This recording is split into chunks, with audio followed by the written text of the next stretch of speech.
He used to break men with a single look. Now Dominic Russo couldn't even pour his own whiskey.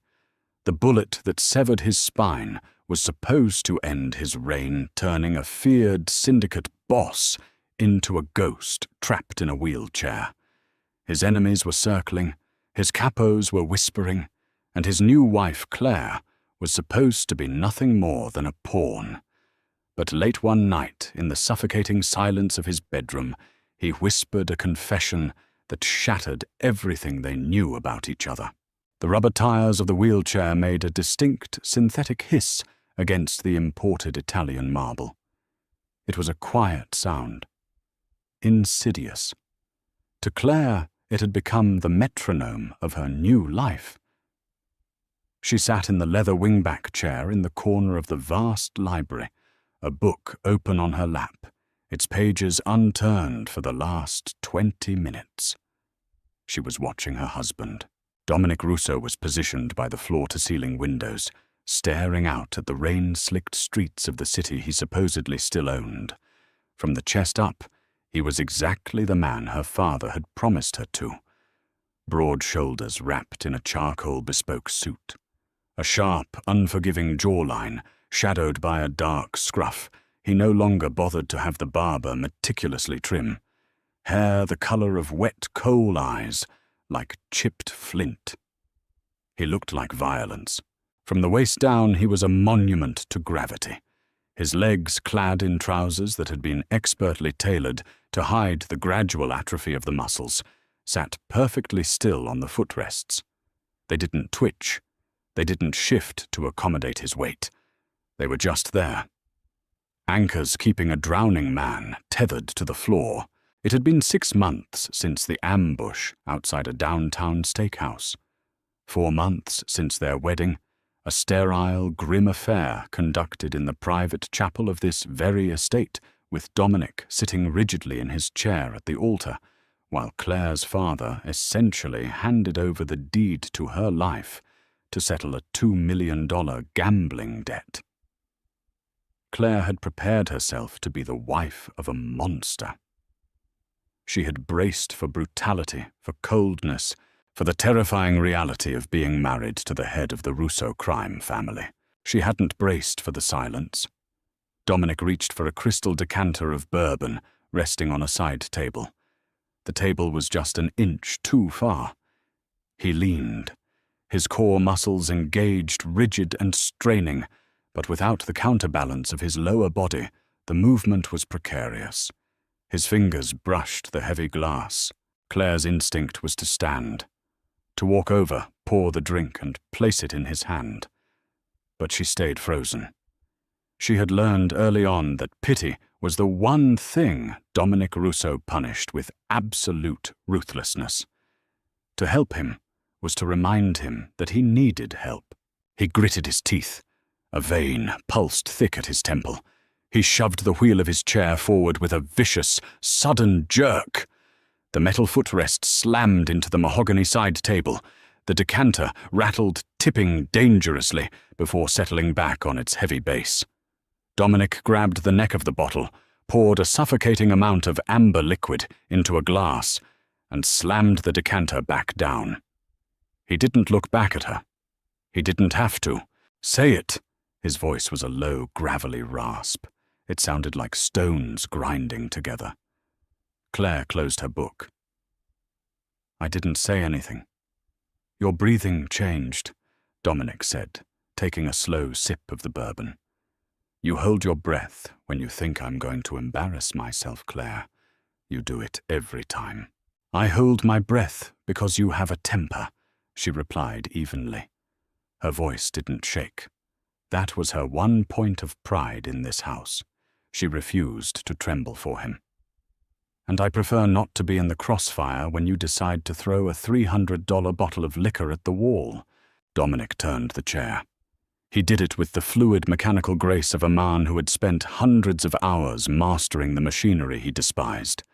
The chrome rims caught the dim light of the library.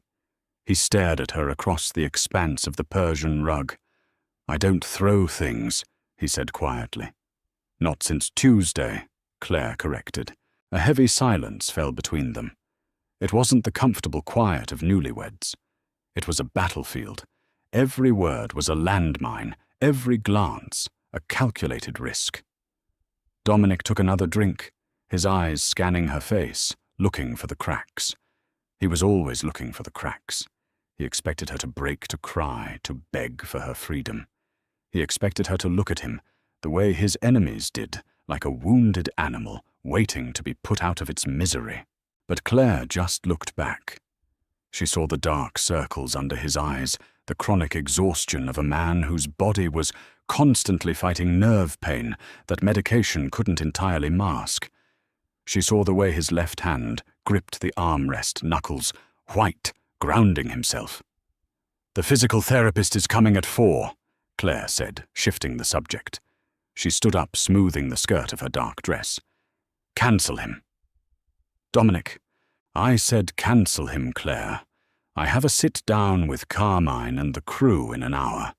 I don't have the time to let a 25-year-old kid in a polo shirt stretch my dead legs like a puppet." The bitterness in his voice was raw, unfiltered. "The doctor said if you stop the therapy, the contractures will get worse. You'll lose the flexibility you have left." "Flexibility for what?" Dominic snapped his voice, echoing off the vaulted ceiling. He slammed the heavy crystal glass onto the table, the bourbon sloshing over the rim. "So I can do a high kick, so I can run a marathon." "The cord is severed, Claire. It's gone.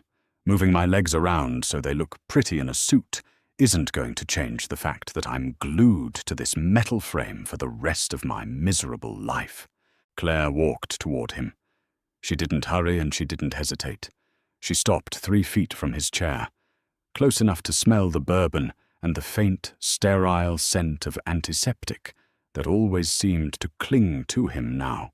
"You will do the therapy," she said, her voice dropping to a register that matched his in sheer, stubborn gravity. "Because Carmine is coming in an hour, and if you let your muscles tighten up, your legs will spasm during the meeting. And if they spasm, you'll look weak. You don't want to look weak in front of Carmine." Dominic's jaw tightened. He glared at her, a flare of genuine, dangerous anger lighting up the deadened flint of his eyes. He hated that she was right. He hated that she understood the politics of his world well enough to use them against him. But mostly, he hated that she saw the mechanical failures of his body so clearly. 4 o'clock, he muttered, turning his chair back to the window. "Tell him to use the side entrance." Claire nodded, though he couldn't see it. "I'll have Maria prepare the coffee for the meeting." She turned and walked toward the heavy oak doors. Just as her hand touched the brass handle, his voice drifted across the room, quieter this time, stripped of the venom. "I didn't ask for you to be locked in this cage with me, Claire." She paused her back to him. She closed her eyes for a brief second, gathering herself. "I know," she said. And then she walked out, leaving him alone in the dark. The dining room had been converted into a boardroom. The grand mahogany table, which could comfortably seat 20, was stripped of its silk runners and floral centerpieces. Instead, it was cluttered with ledgers, blueprints, and the heavy tension of ambitious men. Dominic sat at the head of the table. His wheelchair was pulled in tight, the armrests neatly aligned with the edge of the wood. From the chest up, he was the undisputed boss. His posture was rigid, his gaze cutting through the cigar smoke that hung thick in the air. Claire stood near the sideboard, a silent shadow pouring espresso into demitasse cups.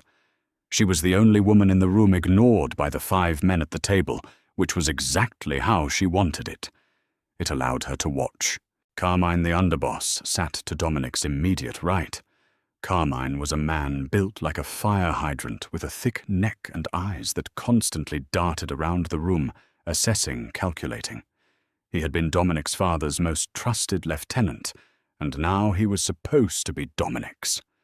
But loyalty in the syndicate was tied to strength, and strength was entirely physical. The union rep is pushing back on the South Boston development. Carmine said, tapping a thick, gold-ringed finger against a ledger. Says the envelope is too light this month. He's threatening a strike on Monday. Then you remind him why he accepts the envelope in the first place, Dominic said smoothly. His voice was a weapon calibrated perfectly. Cold, reasonable, terrifying. Tell him a strike means his crew doesn't get paid. And if his crew doesn't get paid, they'll start looking for new leadership. Someone more cooperative. I told him that. Carmine sighed, leaning back in his chair. He took a slow drag of his cigar. But he's getting bold, Dom. People hear things. They think things are shifting. The temperature in the room plummeted. The other three capos at the table, Vitiello Russo's cousin, Paulie, and a silent enforcer named Trent, suddenly found their coffee cups incredibly interesting. No one looked at Dominic. Claire stopped pouring. The silver pot hovered over a cup. What things exactly are people hearing, Carmine? Dominic asked. The gravel in his voice was gone, replaced by a terrifying softness. Carmine shrugged, feigning a casualness that rang entirely hollow. You know how it is? You ain't been seen down at the clubs in months. You ain't been to the docks. When the boss manages the family from his living room, people start to wonder if he's still got the stomach for the street. Carmine's eyes drifted downward briefly before flicking back to Dominic's face. It was a micro-expression, lasting no more than a second, but it was deafening. He had looked at the chair. Dominic's hands rested flat on the table. Claire saw his knuckles whiten. He was preparing to speak, to assert dominance, to rhetorically cut Carmine off at the knees. But then the betrayal came from within.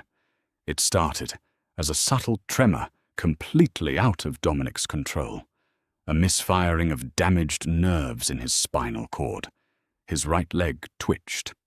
Claire saw it instantly. The fabric of his trousers pulled taut against his thigh. Dominic's jaw locked.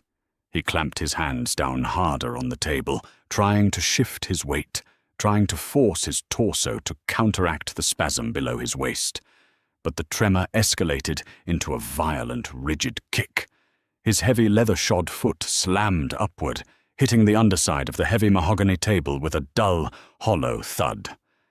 The sound silenced the room. Carmine stopped mid-drag on his cigar. Vitiello looked up. Dominic froze. The color drained from his face, leaving him looking sickly and pale. A bead of sweat broke out at his hairline. He was trapped. He couldn't feel the leg, couldn't stop it, couldn't apologize for it. It was a glaring neon sign of his absolute lack of control over his own vessel. The silence stretched thick and humiliating. Carmine's eyes narrowed, the pity mixing with a sudden, predatory glint. The underboss opened his mouth to speak, to offer some condescending platitude about Dominic needing rest. Claire moved. She didn't think. She just reacted. She stepped forward, deliberately catching the toe of her heel on the edge of the thick Persian rug. With a sharp gasp, she stumbled, throwing her weight forward. The silver tray in her hands tilted. 3 porcelain cups of scalding espresso, a cream pitcher, and a bowl of sugar cubes launched into the air. They crashed onto the center of the table in a spectacular cacophony of shattering china and splashing black liquid. "Jesus Christ!" Carmine shouted, jumping out of his chair as the hot coffee splashed across his ledger and dotted his silk tie. The other men scrambled back, brushing at their suits. "I am so sorry."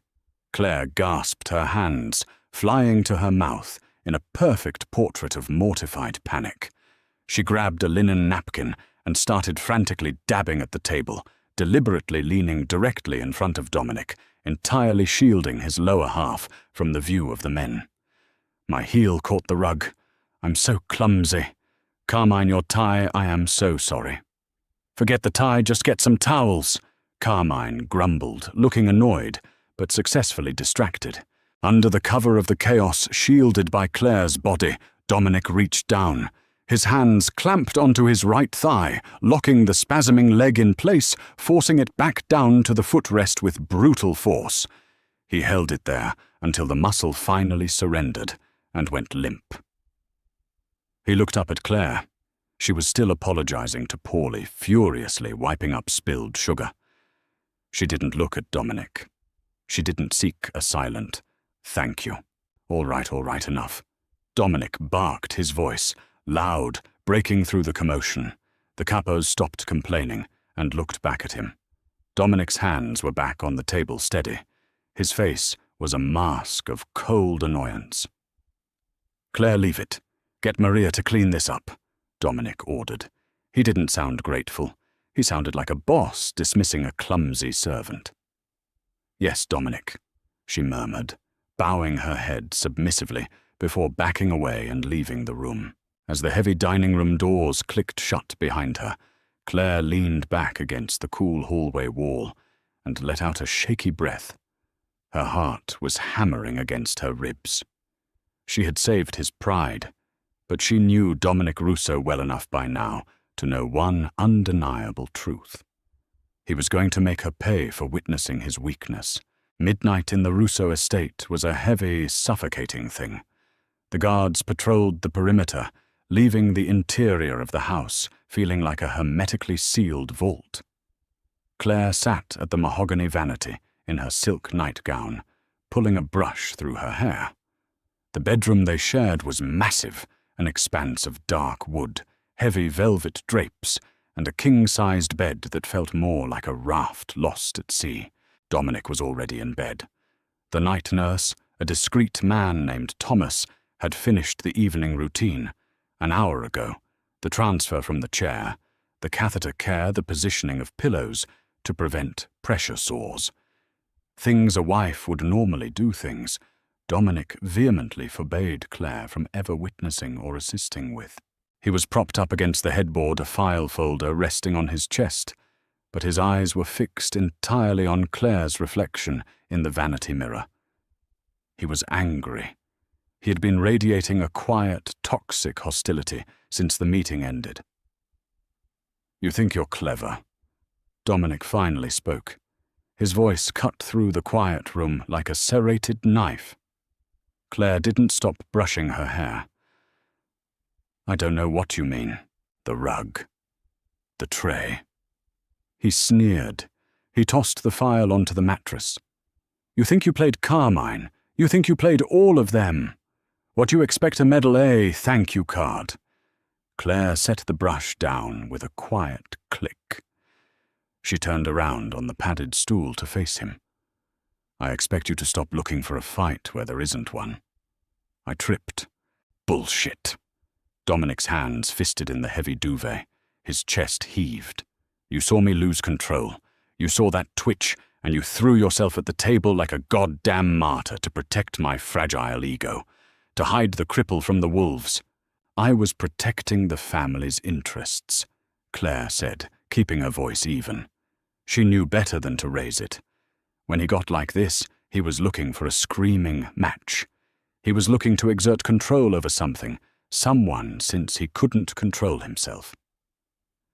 If Carmine thinks you are weak, he moves against you.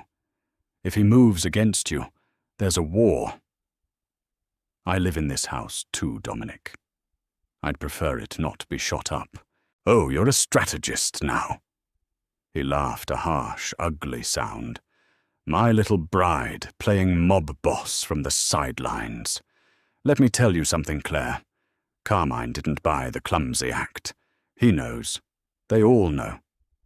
They know you run the city, she countered. They know I'm half a man. He roared. The silence that followed was deafening. The words hung in the air, raw and bleeding. It was the first time he had said it out loud.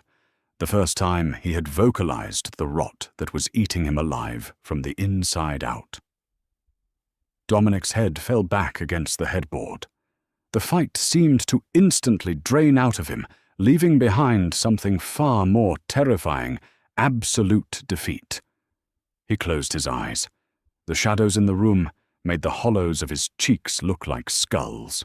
You should leave, he whispered. Claire froze. What? I'll have my lawyers draft the papers tomorrow. An annulment. Divorce. Whatever you want. He didn't open his eyes. He sounded exhausted. I'll give you $500,000. A house in upstate New York. A new name if you want it. Your father's debt is clear. You don't owe me anything anymore. Claire stood up. The silk of her nightgown whispered against her legs as she walked toward the bed. I am your wife. You're a hostage, Dominic corrected bitterly. He finally opened his eyes, looking at her as she stopped at the edge of the mattress. Look at me, Claire. Really look at me. I'm 32 years old and my life is over. I can't walk. I can't protect myself. I have a stranger empty a plastic bag attached to my leg twice a day, so I don't poison my own kidneys. He swallowed hard, his throat working. He looked away, his jaw tightening. You're 24. You're beautiful. You're supposed to have a life. Children. A husband who can actually be a husband. I don't want a house in upstate New York, Claire said quietly. Dominic's head snapped back to her, a flash of irritation breaking through the misery. Are you deaf? I'm telling you I'm letting you go. I'm giving you an out from this corpse. You aren't a corpse. I am paralyzed from the waist down. Claire! He shouted, throwing the duvet off. He gestured violently to his own legs, resting motionless against the white sheets. They're dead. I can't feel them. I can't move them. I can't do a damn thing with them. I can't even stand up to look my own wife in the eye. His breathing was ragged, his chest rising and falling heavily. The vulnerability in his eyes was blinding. The feared Mafia boss, the ruthless predator of the North End, was begging her to understand his humiliation. I'm a ghost, he whispered, the anger breaking into a quiet, devastating ache. I can't offer you a real marriage. I can't give you what you need. He choked on the words, pride fighting a losing battle against the crushing reality of his anatomy. He looked at her, his dark eyes filled with a toxic mixture of self-loathing and a desperate, suffocating longing. He leaned his head back, staring at the ceiling, refusing to let a tear fall. He gripped the sheets until his knuckles ached. I'm still a man, Claire. He whispered into the dark, the words sounding more like an apology than a declaration. But barely. Claire didn't move for a long second. She looked at the man in the bed. She looked at the heavy, motionless legs. She looked at the broad, powerful chest, the scarred hands, the sharp, intelligent eyes that were currently trying to hide from her. She felt a sudden, fierce rush of heat in her chest. It wasn't pity. Pity was a weak, useless emotion. It was something far more dangerous. It was a fierce, possessive anger. Not at him, but for him. She climbed onto the bed. Dominic stiffened as the mattress shifted. What are you doing? I told you to pack your bags. Claire ignored him. She crawled over the heavy duvet, moving until she was kneeling right beside him. She reached out and grabbed his jaw. She didn't do it gently. Her fingers pressed firmly into his skin, forcing his face turned toward hers. His eyes widened in shock. No one touched Dominic Russo like that. Not before the bullet, and certainly not after. Listen to me very carefully, Dominic, she said, her voice dropping to a low, intense whisper. Her face was inches from his. She could feel his erratic breath against her skin. I didn't marry a pair of legs. I married the man who built an empire before he was 30. I married a man whose brain is sharper than anyone sitting at that dining room table. I married a man. Dominic stared at her, his breath hitching. He tried to pull his face away, defensive against hope. Claire, you don't understand.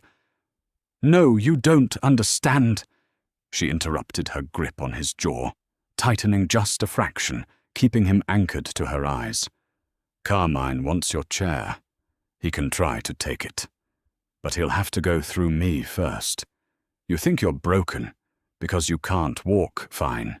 I'll be your legs. You think you can't protect me, fine. I'll protect you. Dominic's pulse was hammering against her thumb. The sheer proximity of her, the smell of her skin, the absolute lack of fear in her eyes was short-circuiting his brain. "Why?" he choked out. "Why would you stay?" Claire didn't answer with words. She shifted her weight, moving closer, essentially straddling his motionless hips.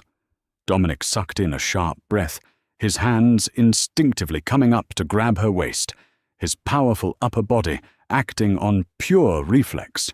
She leaned down until her lips were brushing against the rough scruff of his jaw.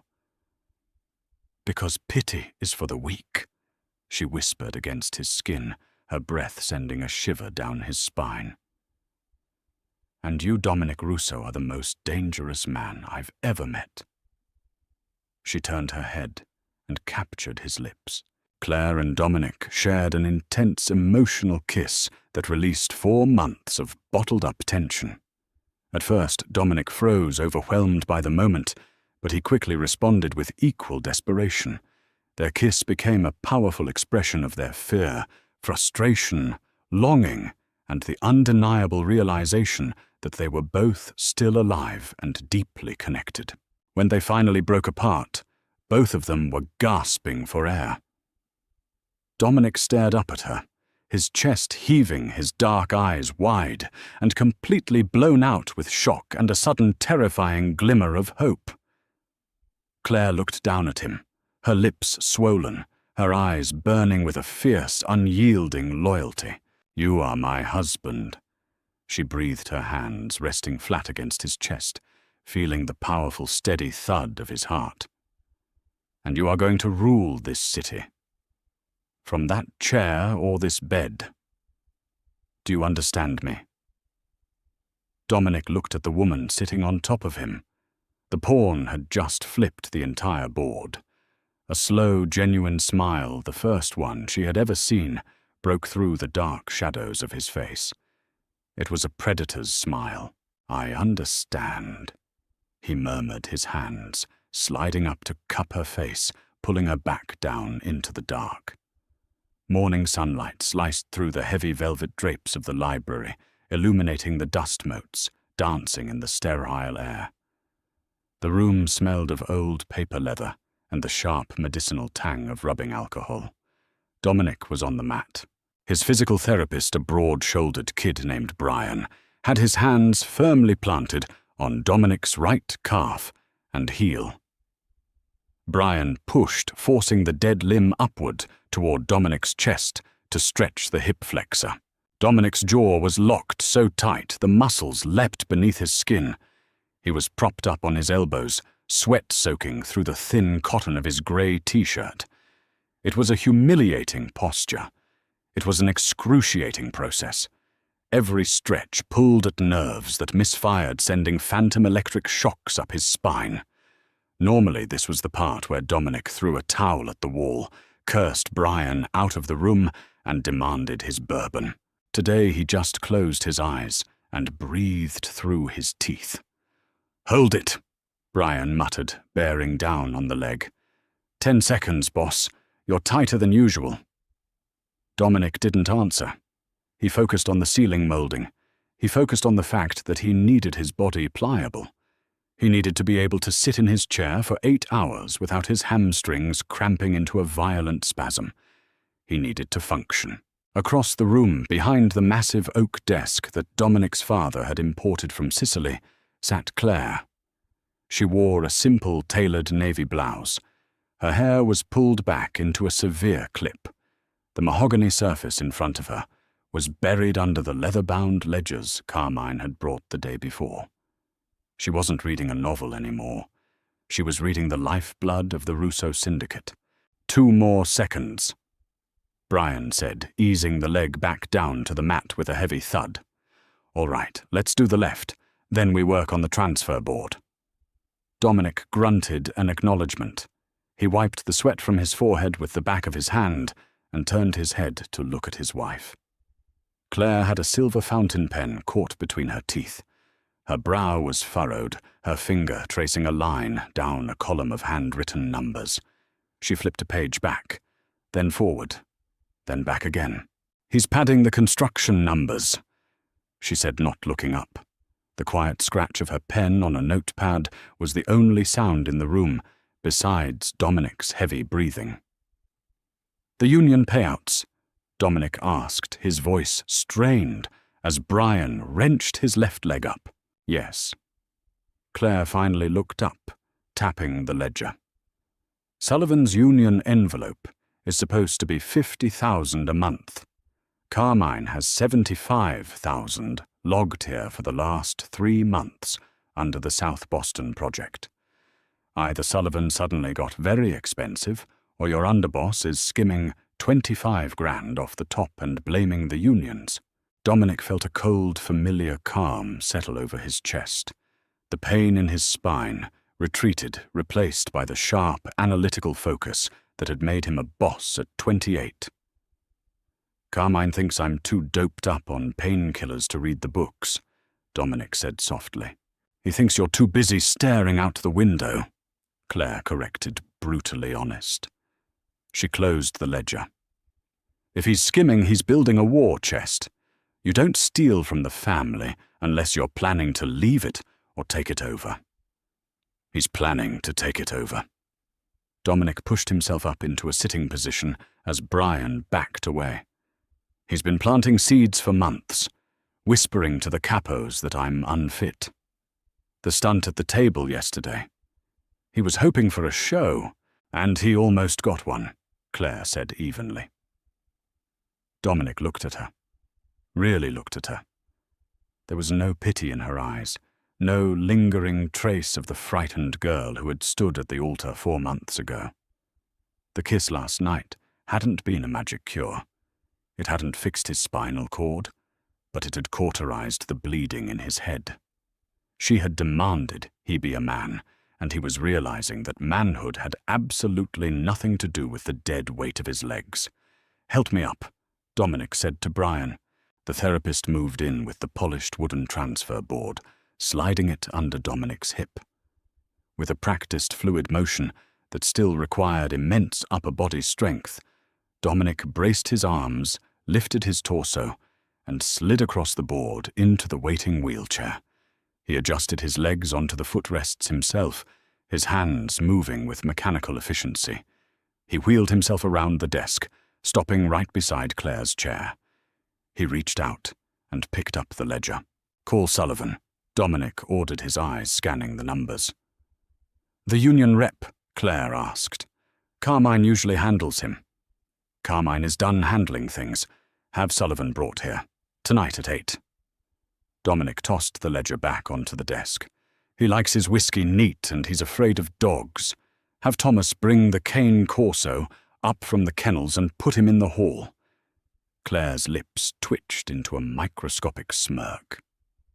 "Intimidation tactics. Psychological warfare," Dominic corrected, leaning back in his chair. "I can't stand up and break his jaw anymore, Claire, so I have to break his mind before he even walks into the room. Let's see how brave Mr. Sullivan is when he's forced to look the ghost in the eye." Frank Sullivan was a man who sweated when he lied. Right now, sitting in the center of the Rousseau Library, he was sweating through his cheap tweed suit. It was 8:15 p.m. The library was deliberately underlit, the only illumination coming from a pair of heavy brass lamps that cast long, ominous shadows against the walls. Dominic didn't sit behind his desk. He sat in the dead center of the room in his wheelchair, completely exposed. There was no desk to hide his legs. There was no blanket covering his lap. He wore a sharply tailored black suit, the creases in his trousers perfect. He sat perfectly still, his hands steepled under his chin, his dark eyes fixed entirely on the union rep. He looked exactly like a king on a chrome throne. Claire stood in the shadows near the bar cart. She poured a glass of cheap bourbon not the good crystal decanter, and walked it over to Sullivan. She didn't say a word. She just handed it to him and stepped back, folding her arms, her presence a silent, chilling endorsement of her husband's authority. Outside the heavy oak doors, the low, guttural growl of a 140-pound guard dog rumbled through the floorboards. Sullivan flinched, gripping the glass tight. "Frank!" Dominic's voice was a low, resonant hum. It filled the large room effortlessly. "You look nervous." "No, Mr. Russo, just tired. Long day at the docks." Sullivan stammered, taking a hasty gulp of the bourbon. He coughed, unaccustomed to the harsh burn. "I was surprised to get the call. Usually Carmine comes down to the site." "Carmine is an employee," Dominic said slowly, letting the word hang in the air like a noose. "I am the employer, and recently I've been reviewing our payroll." Sullivan swallowed hard. His eyes darted to Dominic's motionless legs, then quickly snapped back up to his face, terrified of being caught looking. "You threatened a strike yesterday," Dominic continued. He didn't raise his voice. He didn't need to. The quietness made it infinitely more dangerous. "You told Carmine the envelope was too light, that your men were restless." "Well, inflation, you know how it is, Mr. Russo. The cost of living." Dominic interrupted his tone, flattening into absolute ice. "Is exactly what I decide it is. I pay you $50,000 a month to ensure the concrete pours on time and the inspectors look the other way. That is the arrangement." Sullivan wiped his brow with a crumpled handkerchief. "Carmine said. He said you guys could do 75. He said you authorized it. Did he?" Dominic leaned forward slightly. His core muscles held him perfectly steady. "Because my ledgers say 75,000 left my accounts, but my instincts say 50,000 went into your pocket and 25,000 went into Carmine's." Sullivan froze. The color drained from his face entirely. He opened his mouth, closed it, and then looked desperately toward the door, as if the growling dog was suddenly preferable to the man in the chair. I don't know what Carmine does with his cut, Mr. Russo. I swear to God, he just hands me the envelope. I don't ask questions." "You're asking for a strike," Dominic pointed out. "That was Carmine's idea." The words tumbled out of Sullivan's mouth in a panicked rush. He was breaking exactly as Dominic knew he would. The man was a coward, emboldened only by Carmine's assurances. "He told me to push back. He told me to make a stink about the money so he could go to the capos and say things were falling apart on the street. He said you were—" Sullivan choked on the words, his eyes terrified. "Paralyzed." Dominic finished for him. The word didn't carry the sting it had yesterday. It was just a fact now, a strategic data point. "Week done." Sullivan nodded miserably, looking down at his scuffed shoes. Dominic sat back in his chair. He looked at Claire. She gave him a slow, infinitesimal nod. The trap had snapped shut. They had the confession. They had the proof of a coup. "Here is what is going to happen. Frank," Dominic said, his voice dropping to a register that made the hair on Sullivan's arms stand up. "You are going to call off the strike. Tomorrow morning, your men are going to pour concrete faster than they ever have in their miserable lives. You will accept the 50,000. And if you ever speak to Carmine without my explicit permission again, I won't send a dog to the docks. I'll send Trent." Trent was the enforcer, the man who didn't leave witnesses. Sullivan physically shuddered at the name. "Yes, Mr. Russo, absolutely. Understood." Sullivan set the half-empty glass on a side table, his hands shaking violently. "Get out!"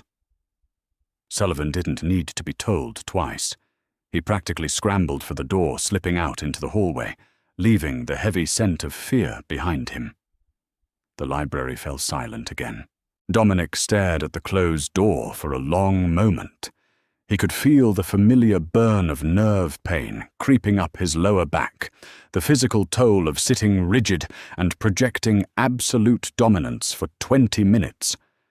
But beneath the pain there was a profound, vibrating surge of adrenaline. He turned his chair toward Claire. She was already walking toward him, holding a fresh glass of bourbon, from the crystal decanter this time. She handed it to him. He'll run straight to Carmine to warn him, Claire said, her eyes calculating. I know. Dominic took the glass, his fingers brushing against hers. Let him. I want Carmine to know I see him. Let him panic. Men make mistakes when they panic. Claire stepped closer, resting her hand on the armrest of his wheelchair. It was a casual gesture, but in their world, it was an unbreakable seal of partnership. You handled him perfectly, she said softly. Dominic looked up at her, the dark flint of his eyes catching the lamplight. He didn't feel like a ghost anymore. He felt like the boss of the North End. We handled him, Dominic corrected, taking a sip of the burning liquid. Now we prepare for a war. The warning didn't come in the form of a scream or a siren. It came as a profound, unnatural silence. At 2:14 a.m., the heavy rain lashing against the bedroom windows masked most of the ambient noise from the estate grounds. But Dominic Russo didn't listen to the rain. He listened to the rhythm of his house, and the rhythm was broken. The Cane Corso patrolling the lower hall had been letting out low, intermittent barks at the thunder for the last hour. Suddenly the barking stopped. It didn't taper off into a whine. It was cut short, severed. Dominic's eyes snapped open in the pitch black. He didn't bolt upright. He couldn't. Instead, he reached a heavy, scarred hand out and clamped it over Claire's mouth. She woke instantly, her body jerking in panic against the mattress. Shh! Dominic breathed his voice a ghost of a whisper in her ear. He removed his hand. Don't scream. Don't turn on the light. Claire's breath hitched, but she obeyed. The street smarts she'd inherited from her father, a man who lived his whole life expecting a knife in the dark, overrode her terror. What is it? She whispered back. Carmine didn't wait, Dominic said flatly. The cold, analytical part of his brain was already mapping out the house, calculating response times. He panicked. He sent a crew. He threw the heavy duvet off his chest. The familiar, sickening reality of his paralysis hit him harder than usual. Before the bullet, he would have been out of bed in a fraction of a second, clearing the doorway, taking the fight to the hall. Now he was anchored to a king-sized mattress, a stationary target. Under my nightstand. Dominic ordered his hands, finding the edge of the mattress, bracing his upper body. There's a panel. Pull it down. Claire rolled over him, her bare knees digging into the sheets. She scrambled to his side of the bed, dropping to the floor. She fumbled in the dark, her fingers finding the smooth wood, then the hidden latch. It clicked. A heavy metal object dropped into her palm. She stood up, holding a suppressed Glock 19. It felt impossibly heavy. Give it to me, Dominic said. She placed the grip into his outstretched hand, his fingers wrapped around it with lethal familiarity. He checked the chamber entirely by touch. A floorboard creaked in the hallway, just outside their door. Get to the floor, Dominic commanded. Behind the bed. Do not stand up. Claire dropped flat against the carpet, just as the heavy oak bedroom doors splintered inward. The wood cracked with the force of a battering ram. Two men spilled into the room, their silhouettes backlit by the dim emergency lights in the hall. They had suppressed submachine guns, raised, sweeping the room. They expected to find a sleeping cripple. They expected an execution. They didn't expect Dominic Russo to be awake, propped up on his left elbow, the Glock leveled perfectly in the dark. Dominic fired twice. The suppressor coughed two dull, sharp thwips that barely registered over the storm outside.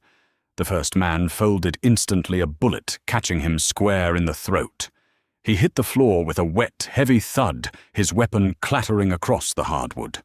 The second man panicked blindly, squeezing the trigger of his weapon. A spray of suppressed gunfire chewed through the drywall and shattered the vanity mirror. Glass rained down in the dark. Dominic didn't flinch. He tracked the muzzle flash and fired again. The man grunted, spinning backward into the doorframe before collapsing into the hall. Silence descended again, thick and ringing. "Claire!" Dominic barked. "I'm here," she gasped from the floor. "I'm okay. They'll send more. The primary team just failed. The secondary will push the room." Dominic's voice was tight with exertion. He looked at the heavy reinforced door of the master bathroom across the suite. It was 10 feet away. A 3-second sprint for a healthy man. An ocean for him. His wheelchair was parked near the vanity, completely exposed to the doorway. It was useless. "We need the bathroom. It's lined with Kevlar plating," Dominic said. He holstered the gun into the waistband of his sweatpants. He grabbed the edge of the mattress and heaved his upper body forward. He didn't slide gracefully. He threw himself off the bed. His torso hit the floor hard, his shoulders taking the brunt of the impact. His legs followed a second later, dragging over the edge of the mattress and slamming onto the hardwood like 2 sacks of wet sand. The sound was brutal, entirely devoid of dignity. Claire scrambled out from behind the bed. She didn't gasp.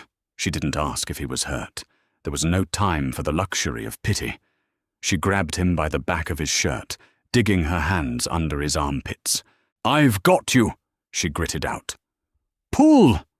Dominic ordered, digging his elbows into the floor, using his massive upper body strength to drag himself backward toward the bathroom, while Claire pulled with everything she had.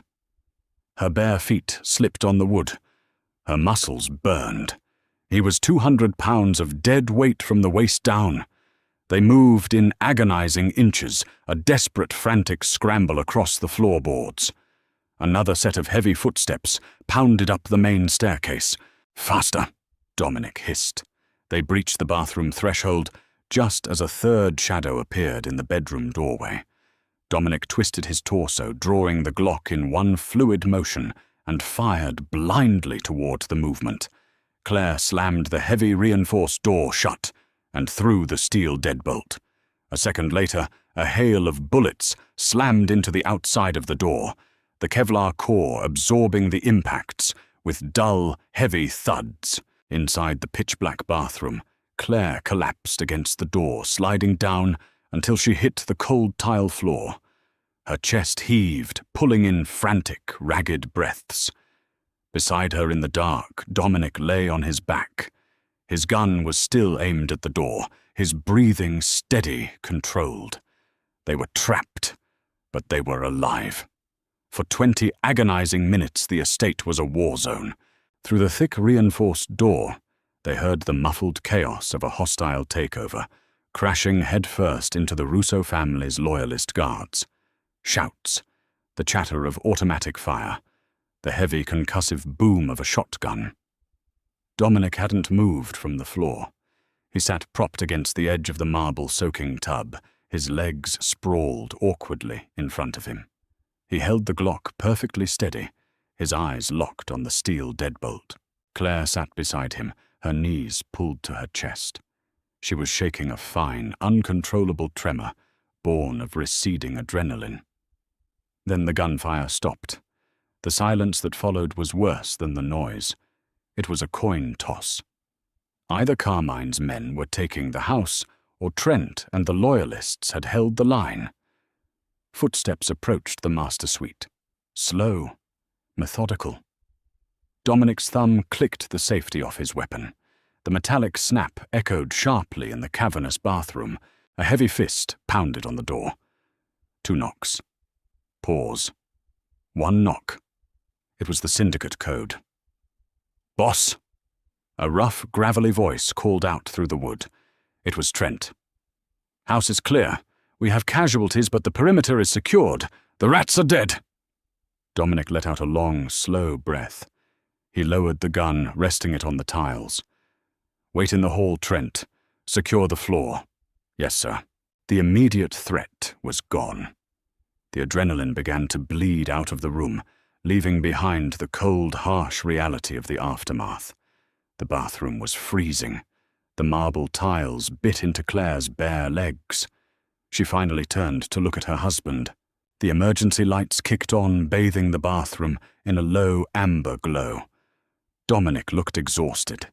His grey t-shirt was bunched up, revealing angry red scrapes across his ribs from dragging himself across the floorboards.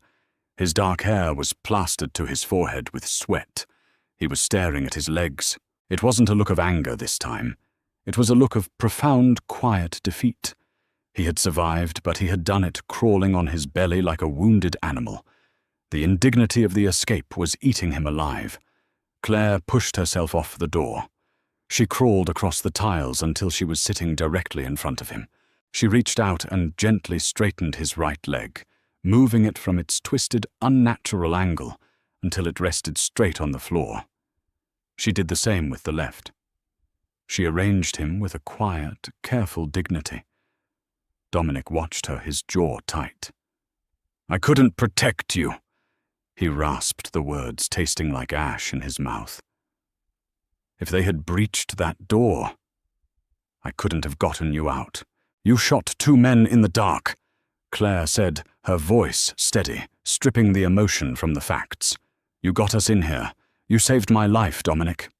I dragged myself across my own bedroom floor." He looked up at the ceiling, refusing to meet her eyes.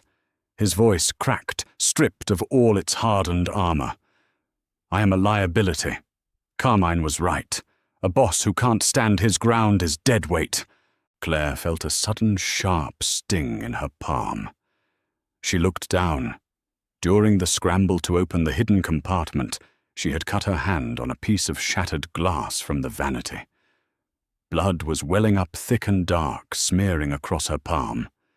She didn't grab a towel. She didn't flinch. She reached out and pressed her bloody palm flat against the center of Dominic's chest, right over his heart. Dominic flinched at the cold wetness, his eyes snapping down to her hand and then up to her face. "Do you feel that?" Claire asked, her voice fierce, cutting through his self-pity like a scalpel. "You're bleeding," he said, his brow furrowing in alarm. He reached to grab her wrist, but she pushed harder against his chest, holding him in place. "I asked if you feel that," she repeated. Dominic stopped fighting. He looked at her eyes. They were dark, wild, and completely fearless. "I feel it," he whispered. "Good. Because that is the only blood we spill tonight," Claire said. She leaned in her face, inches from his. The smell of gunpowder and copper hung between them. "You think standing your ground requires legs? Standing your ground requires this." She tapped her free hand against his temple. "Carmine has 2 working legs, and he just lost a war to a man sitting in a bed. He is stupid. You are dangerous." She pulled her hand back from his chest, leaving a dark, bloody handprint on the grey cotton of his shirt. A brutal, visceral mark of ownership. "You are going to let Trent put you back in your chair," Claire told him, her tone leaving zero room for debate. "You are going to put on a clean suit, and you are going to call a meeting of the remaining capos in the library at sunrise. You are going to show them exactly what happens when someone tries to kill the boss of the North End." Dominic stared at her. The crushing weight of his physical limitations, which had been threatening to drown him just seconds ago, shattered against the sheer, unyielding force of her will. She wasn't just his wife anymore. She was his armor. He looked at the bloody handprint on his chest. Then he looked back at the woman who put it there. A low, dark chuckle rumbled in his throat. It was a terrifying sound. It was the sound of a predator waking up. "You're ruthless, Claire," he murmured, reaching up to cup the side of her face. His thumb gently brushed against her cheekbone. "I'm a Russo. she replied, simply leaning into his touch. Dominic's eyes softened a crack of genuine, overwhelming affection, breaking through the violence of the night. He pulled her forward, pressing his forehead against hers. They sat there, on the freezing marble, surrounded by the wreckage of their home, breathing in the same air. "Go tell Trent to bring the transfer board," Dominic whispered against her skin. "I have a syndicate to clean up." Dawn broke over the city in bruised shades of purple and grey. Inside the Russo estate, the smell of cordite and bleach hung heavy in the air, a chemical testament to the violence that had just washed through the halls. The library was immaculate. The broken glass had been swept away, the blood scrubbed from the marble foyer outside. Dominic sat behind the massive oak desk. He wore a crisp white shirt, a black silk tie, and a charcoal suit jacket. The tailoring was flawless. He looked like a man who had slept 8 hours, not a man who had dragged himself across a floorboard to survive an execution. His hands were folded neatly on the pristine desk blotter. To his left, standing exactly 1 step behind his chair, was Claire. She wore a dark, high-necked dress. The cut on her palm was bandaged with white gauze, stark against the dark fabric of her skirt. Standing in front of the desk were Vitiello and Paulie. They looked hollowed out. Their eyes kept darting to the closed double doors behind them, then back to the man in the wheelchair. They knew the perimeter had been breached. They knew blood had been spilled.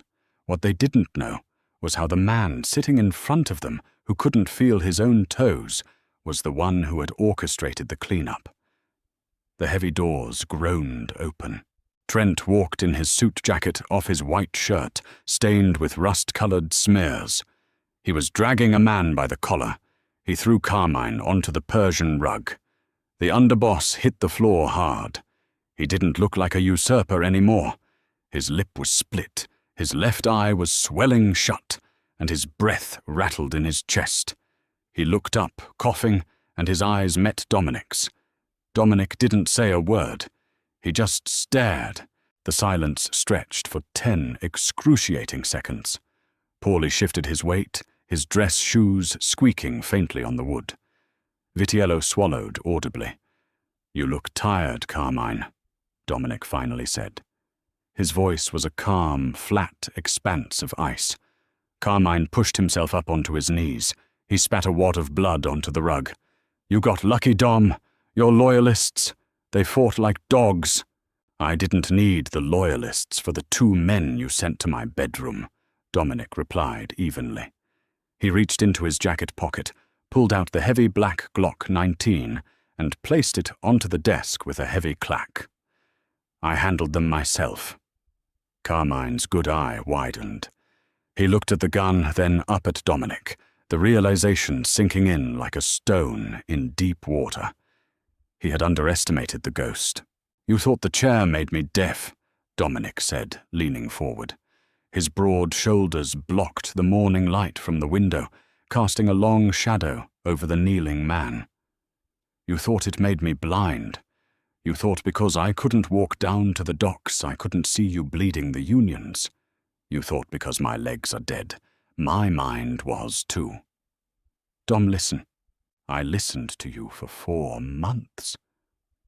Dominic cut him off the volume of his voice, never rising above a conversational hum. That was what made it terrifying. "I listened to you whisper to my cousins. I listened to you pad the ledgers. And last night, I listened to your men kick down my door while my wife was sleeping." At the mention of her, Carmine's eyes flicked to Claire. He saw the bandage on her hand. He saw the cold, unblinking way she was looking at him. There was no mercy there. "She's a smart girl," Carmine rasped, a desperate, bitter sneer curling his bleeding lip. "She knows a sinking ship when she sees one. How long until she gets tired of playing nurse, Dom? How long until she wants a real man?" The air in the room evaporated. Vitiello closed his eyes, bracing for the explosion. Dominic didn't flinch. He didn't reach for the gun. He simply turned his head and looked at his wife. Claire stepped out from behind the chair. She walked around the desk, her heels clicking methodically on the hardwood. She stopped 2 feet from Carmine. She looked down at the ruined, pathetic man kneeling on the floor. "You sent killers into my home," Claire said. Her voice was quiet, stripped of any theatrical anger. It was purely transactional. "You ruined my dining room table, and you made my husband drag himself across the floor. You are a stupid, sloppy man, Carmine." She turned her back to him, entirely dismissing his existence, and walked back to Dominic's side. She picked up the silver coffee pot from the side table and poured a black stream into Dominic's cup. Dominic took the cup. He took a slow sip. "Take him to the warehouse," Dominic said, looking over his coffee cup at Trent. "Make sure he understands exactly what happens to rats before you end it. Then leave him in the trunk of Sullivan's car at the docks. The union needs a reminder of who signs their checks." Trent nodded his face, a mask of brutal efficiency. He grabbed Carmine by the back of the neck, hauling him to his feet. Carmine didn't scream. The fight had been entirely bled out of him. He was dragged out of the library, his scuffed shoes leaving drag marks on the rug. When the doors clicked shut, Dominic turned his attention to Vitiello and Paulie. "There is a new structure as of this morning," Dominic said. "Trent is stepping up. He takes Carmine's territory. You two will report directly to me every Tuesday with the ledgers. If a single cent is unaccounted for, you don't answer to the capos. You answer to Trent. Are we clear?" "Crystal clear, boss," Paulie stammered, nodding rapidly. Vitiello echoed the sentiment, his face pale. "Good. Get out." The two capos practically ran for the door. When the room was finally empty, the heavy silence returned. But it wasn't the suffocating, toxic silence of the past 4 months. It was the quiet of a settled storm. Dominic set his coffee cup down. He looked at the gun on his desk. Then he looked at Claire. "You didn't flinch," he noted softly. "Neither did you," she replied. She reached out her unbandaged hand, resting on his shoulder.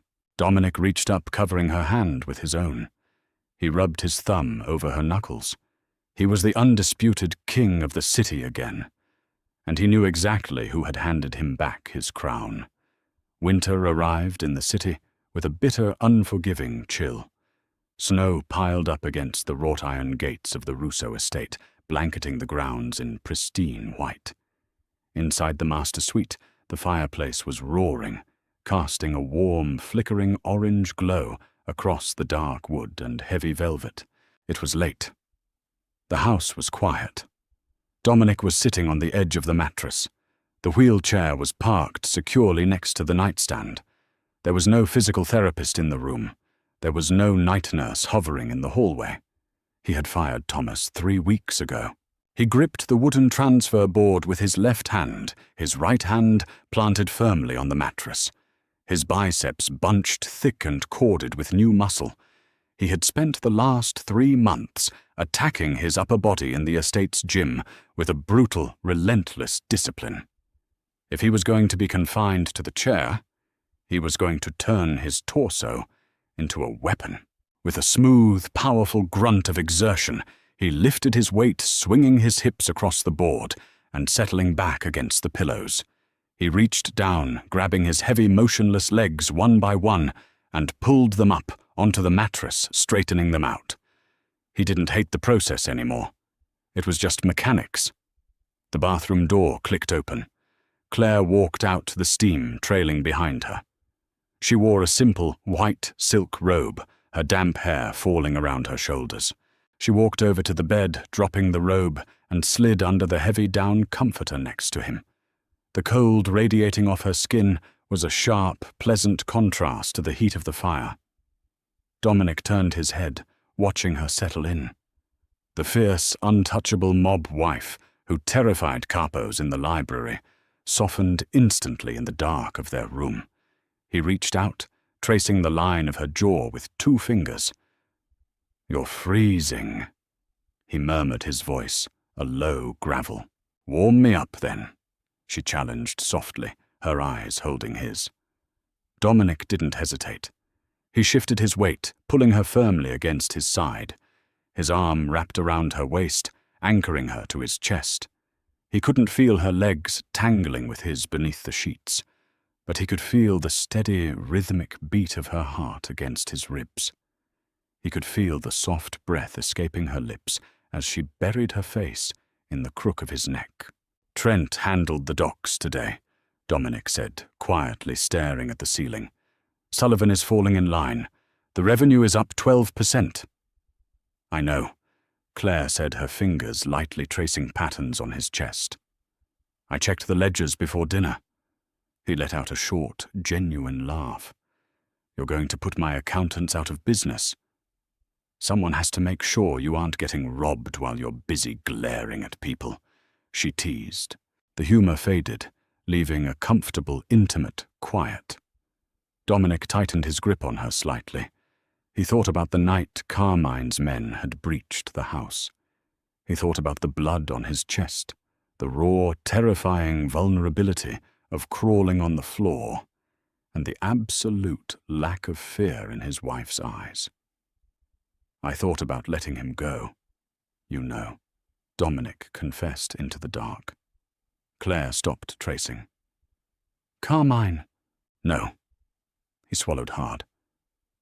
Before all this. That night in this bed. When I told you I'd draw up the divorce papers. I thought about just surrendering. Letting Carmine take the streets, taking a settlement, and fading away into a clinic somewhere. It would have been easier. Claire tilted her head up, resting her chin on his chest so she could look him in the eye. Why didn't you? Dominic looked down at her. He saw the firelight reflecting in her eyes. He saw the woman who had deliberately tripped over a rug to save his pride. The woman who had pressed her bleeding hand to his heart and demanded he act like a king. Because you wouldn't let me, he whispered, bringing his hand up to cup the back of her neck. His fingers tangled in her damp hair. You looked at a ghost and told him to haunt the city. I looked at a man, Claire corrected fiercely. I never saw a ghost. Dominic's chest tightened. The residual shame, the lingering anger at his own broken spine, it didn't disappear entirely. It probably never would. But in the dark, with her weight anchored against him, it didn't matter. He didn't need legs to protect her. He didn't need legs to rule.